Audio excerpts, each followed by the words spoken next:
भारत बर्बाद हो रहा है, देश की अर्थव्यवस्था डूब रही है, देश से व्यापार जा रहा है, नौकरियों पर संकट है। आजकल यह स्वर या तो दबने लगे हैं या फिर उच्चारण की तीव्रता उतनी नहीं कि मनुष्य के कान से भेद पाएं। सामान्य मानव के लिए 2 साल बहुत बुरे रहे हैं, कोरोना से पहले भी और कोरोना के बाद भी। लेकिन क्या बरगद का पेड़ अब बड़ा हो रहा है? लगता तो यही है। भारत के अंदर यूनिकॉर्न्स ऐसे निकल रहे हैं जैसे कि चींटी के बिल में आपने हल्दी डाल दी हो और चींटियां बाहर निकल रही हैं। डरिए नहीं, मैं किसी काल्पनिक जंतु की बात नहीं कर रहा हूं, बल्कि भारत में बरस रहे पैसे की बात कर रहा हूं। कैसे बन रहे हैं भारत के स्टार्टअप्स यूनिकॉर्न?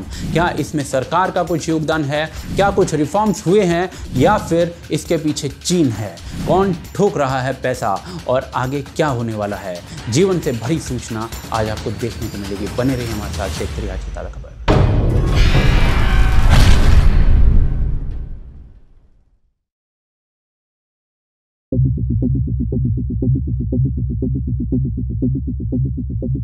भारत में क्या और क्यों हो रहा है, ये जानने से पहले ये देख लेते हैं कि ये यूनिकॉर्न आखिर होता क्या है। तो जी, इन्वेस्टोपीडिया के अनुसार वेंचर कैपिटल मार्केट में यदि कोई स्टार्टअप कंपनी जो है उसका वैल्यूएशन $1 बिलियन से ज्यादा हो जाता है तो उसे यूनिकॉर्न कहा जाता है। स्टार्टअप और वैल्यूएशन की परिभाषा जो है वो आप खुद देखिए, ये आपका होमवर्क है। इनका नाम यूनिकॉर्न इसलिए रखा गया क्योंकि इतने वैल्यूएशन की जो कंपनियां होती है वो दुर्लभ होती है, यानी कि काफी बड़ी होती हैं और इसी कारण से आवश्यक भी होती हैं। और आजकल भारत में ये कंपनियां अचानक से बढ़ती जा रही हैं। हर कुछ दिन में एक नई पैदा हुई मिलती है। अगर हम बात करें 2021 की, तो इस साल भारत में 33 नई यूनिकॉर्न स्टार्टअप्स पैदा हो चुकी हैं, यानी जिनकी वैल्यूएशन $1 बिलियन से ज्यादा है। यानी हर महीने करीब 3 नई यूनिकॉर्न्स। यह नंबर कितना बड़ा है इसका अंदाजा आपको इस आंकड़े से लगने वाला है। 2011 से 2014 तक भारत में सिर्फ एक स्टार्टअप यूनिकॉर्न बना था। 2015 में 4, 2018 में 8, 2019 में 9 यानी 9,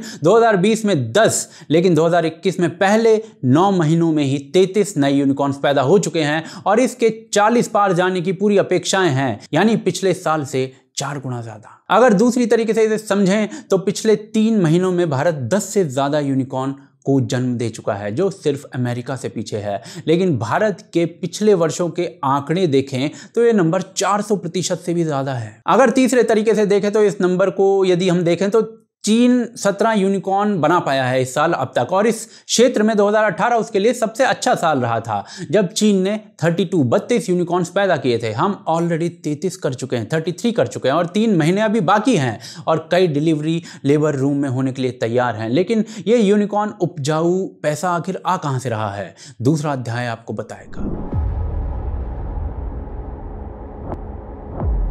तो ये एक कंपनी यूनिकॉर्न तब बनती है जब उसके पास पैसा आता है, यानी या तो वो खुद इतना कमाने लग जाती है या फिर उस कंपनी के प्रोडक्ट पर कोई विश्वास करता है और अपना पैसा जो होता है इन्वेस्टर के रूप में उस पर लगाता है। फायदा दोनों का होता है। कंपनी को कैपिटल मिल जाता है, लोगों को जॉब मिल जाती है, देश को ग्रोथ मिल जाती है और काफ़ी केसेस में इन्वेस्टर को पैसा कई गुना होकर मिलता है। अब एक अमेरिकी इन्वेस्टर कंपनी है टाइगर ग्लोबल।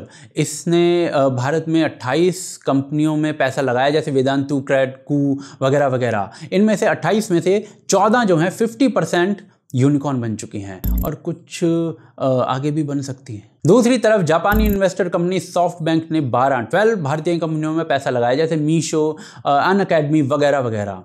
इनमें से 5 यूनिकॉर्न हो चुकी हैं। इसके अलावा स्क्योया कैपिटल जैसी अमेरिकन इन्वेस्टर कंपनी जो है उसने भी कई यूनिकॉर्न्स तैयार किए हैं। स्क्रीन पर आप टाइगर ग्लोबल द्वारा तैयार किए गए यूनिकॉर्न्स और स्टार्टअप्स देख सकते हैं। सितंबर के महीने तक ये स्टार्टअप्स $25 बिलियन से ज़्यादा पैसा उठा चुके हैं। कितना पैसा होता है ये? तो जी, प्री पेंडेमिक साल यानी कि अगर हम बात करें 2019 की, तो पूरे साल के अंदर 13 बिलियन की इन्वेस्टमेंट हुई थी स्टार्टअप्स में।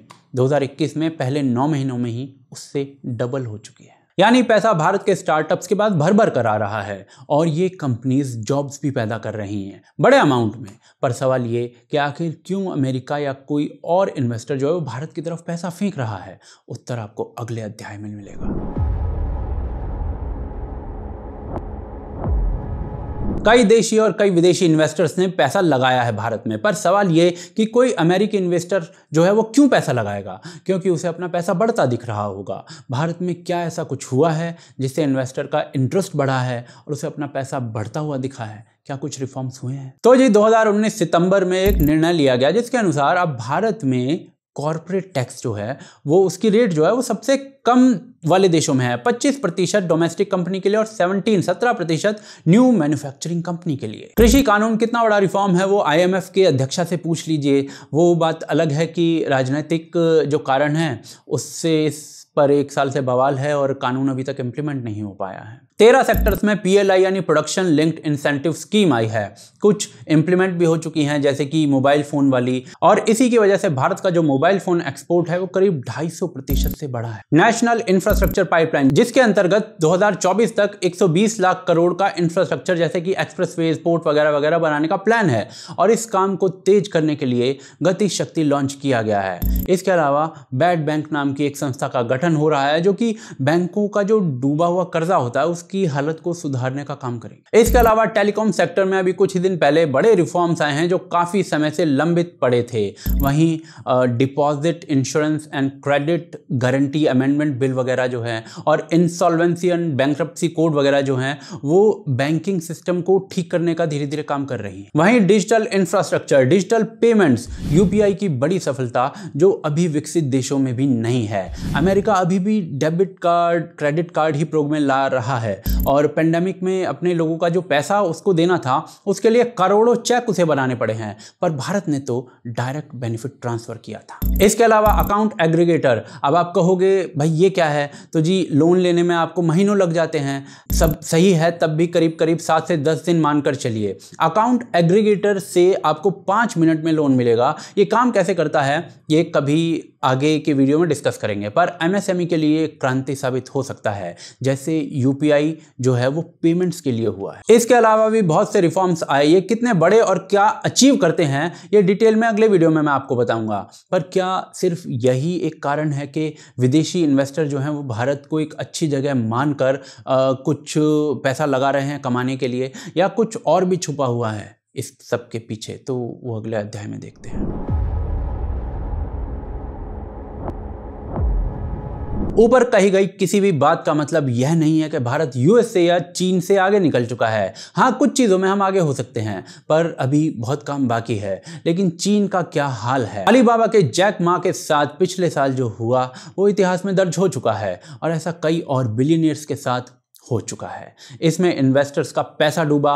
इसके अलावा मीतवान नाम का स्टार्टअप USA के वॉल स्ट्रीट पर लिस्ट करने का अपने आप को प्रयास कर रहा था। चीन ने उस पर रूल्स ठोक दिए। 15% से ज़्यादा शेयर गिर गए एक साथ और इन्वेस्टर्स का नुकसान हुआ। एजुकेशनल ऐप्स पर कंट्रोल लगा दिया तो शेयर्स धड़ाम, इन्वेस्टर्स का पैसा डूबा। इसके अलावा TT नाम की ऐप जो कि चीनी कंपनी अपने आप को न्यूयॉर्क में लिस्ट कराने का प्रयास कर रही थी, चीन ने ऐप स्टोर से ही हटवा दिया। इन्वेस्टर्स का पैसा डूब गया। भारत में दूसरी तरफ ट्विटर जो है वो गवर्नमेंट से खुले में पंगे ले लेता है। अब इन्वेस्टर्स को अपना पैसा सेफ रखना है तो चीन ने रिसेंटली काफ़ी कांड किए हैं, ऊपर से USA से पंगा लिया हुआ है। वहीं भारत ने रिफॉर्म्स किए हैं तो यूनिकॉर्न्स जो हैं यहाँ पर पैदा हो रहे हैं और 2025 तक 150 से ज़्यादा यूनिकॉर्न्स पैदा हो सकते हैं। भविष्य किसने देखा, पर आज तो पैसा बरस ही रहा है। अच्छी बात है, नौकरियां भी इसी कारण से पैदा होती हैं। आप इस पूरे मुद्दे के ऊपर क्या कहना चाहते हैं हमें कमेंट्स के जरिए बता सकते हैं। हमें सपोर्ट करने के लिए patreon.com और ज्वाइन बटन है जिनके थ्रू आप हमें सपोर्ट कर सकते हैं। लिंक डिस्क्रिप्शन और पिन कमेंट के अंदर है। आप देख रहे हैं आज की ताज़ा खबर।